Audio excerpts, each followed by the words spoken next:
We do it over 20,000 times a day, and most of the time, we don't give it a single thought. But have you ever really, truly considered the incredible journey of a single breath? Well, today, we're going to follow that path, right from the air around you to the very engine inside your cells. I mean, think about that number. It's constant, it's automatic. So, what is it about this simple act that makes it so absolutely essential for our survival? Why do we do it? And here's the answer right here. It's the bottom line.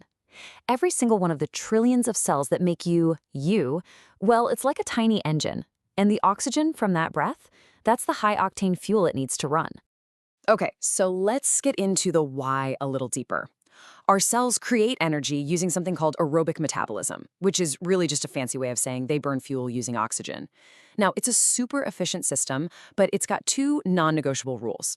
It demands a constant supply of fresh oxygen, and it creates carbon dioxide as a waste product.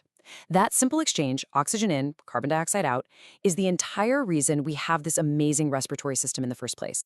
So, how does that vital oxygen get from the outside world deep into our bodies? Well, it follows a very specific pathway. You can almost think of it as a super sophisticated air filtration and climate control unit. Let's follow the journey. Here it is, the map for our trip. We're going to start up top in the upper respiratory system, so the nose and the throat. Then we'll head down into the lower system, the windpipe, all those branching airways, and finally, the lungs themselves. The journey kicks off in the nose, which is basically our first line of defense. You've got hairs right at the entrance that trap big stuff like dust. But as the air moves deeper, it flows over these amazing folded surfaces called turbulates. They're lined with a rich blood supply that acts just like a radiator, warming the air up to body temperature and adding moisture. It's a full-service entry point. You know, this explains a feeling we've all had. You ever go for a run on a really cold day and you're breathing hard through your mouth?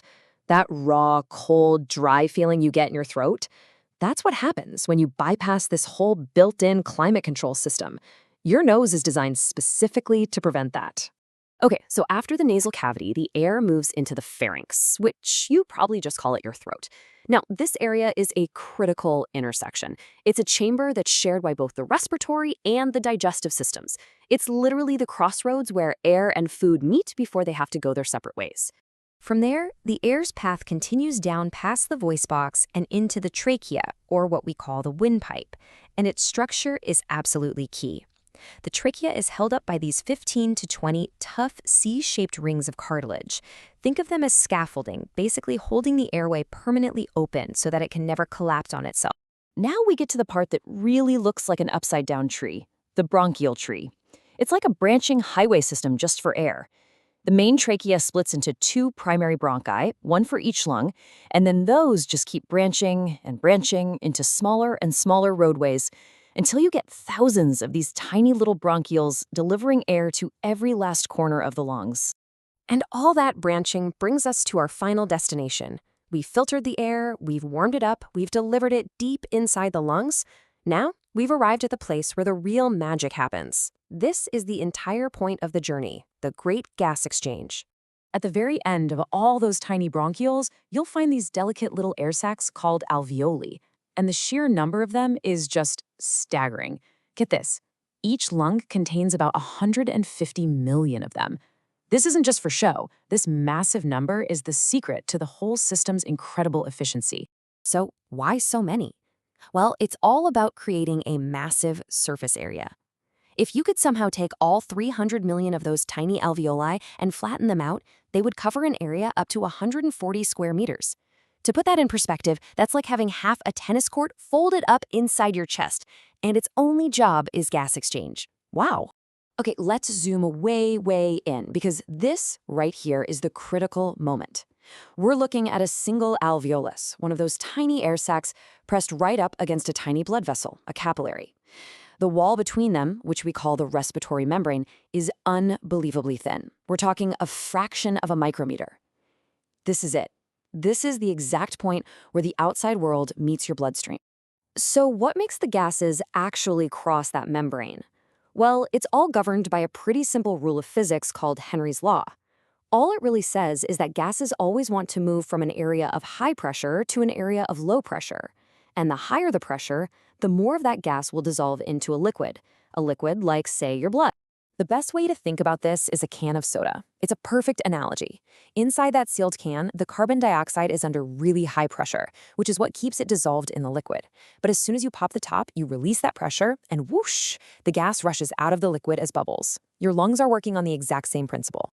And here's what that looks like in action. The air you just breathed in, it has a high pressure of oxygen. Your blood arriving at the lungs, it's low in oxygen. So just like Henry's law tells us, oxygen naturally moves from the high-pressure air sac into the low-pressure blood. And at the exact same time, your blood is full of high-pressure carbon dioxide waste, so it moves the other way, into the low-pressure air, all ready for you to breathe it out. It's a perfect swap. All right, so we've successfully loaded all this fresh oxygen into the blood, but the journey's not over yet. How does that oxygen get from the lungs all the way to, I don't know, a muscle cell in your big toe? It needs a ride. It needs a delivery service. And that's where hemoglobin comes in. These incredible little molecules are packed inside your red blood cells, and you can think of them as the body's dedicated oxygen delivery trucks. I mean, sure, a tiny bit of oxygen dissolves right into the blood, but over 98% of it hitches a ride on hemoglobin. Now, the secret to what makes hemoglobin so good at its job is the shape of this curve. See how it's not a straight line? It's got this S shape, and that makes it a brilliant delivery driver. Up in the lungs, where there's tons of oxygen, the curve is flat on top, meaning hemoglobin just grabs onto oxygen and gets fully loaded. But down in your body's tissues, where oxygen is scarce, the curve gets really steep. That means hemoglobin lets go of the oxygen easily, delivering it exactly where it's needed most. But it gets even smarter. This whole system is ingenious. Look at these two graphs. Tissues that are working hard don't just use up more oxygen. They also get a little hotter and a bit more acidic. Well, hemoglobin is designed to notice that. On the left, you can see that a lower pH, more acid, makes hemoglobin give up its oxygen more easily. Same thing for higher temperatures on the right. It's this amazing feedback loop called the Bohr effect, and it guarantees that the cells working the hardest always get the biggest oxygen delivery. So we've seen the pathway, the exchange, the delivery, but what's actually running the whole show? This entire complex process is happening automatically right now without you thinking about it. So let's pull back and take a look at the control center that manages the whole thing. Deep down in the most ancient part of your brain, the brainstem, you've got these respiratory control centers. These little clusters of neurons are the involuntary command center. They are constantly monitoring your blood, mostly sensing the level of carbon dioxide, and they automatically adjust how fast and how deep you breathe to perfectly match what your body needs at that very second. And how does that command from the brain actually turn into the physical act of breathing? Well, the mechanics of it are governed by another simple law of physics, Boyle's law. It just says that if you make a container bigger, the pressure of the gas inside it goes down. And if you make the container smaller, the pressure goes up. So here's how you take a breath in. Your brain sends a signal to your diaphragm muscle, telling it to contract and flatten out. This motion pulls down and makes your chest cavity bigger. And according to Boyle's law, bigger volume means lower pressure. Suddenly, the pressure inside your lungs is lower than the air pressure outside your body. And so air just flows in naturally to fill that space. Simple as that. So from physics to chemistry to biology, it's this perfectly tuned, automatic system that just runs in the background. Which brings up one last really interesting thought. We've just explored the autopilot. So what does it mean when we, through things like exercise or meditation or even singing, decide to consciously grab the controls?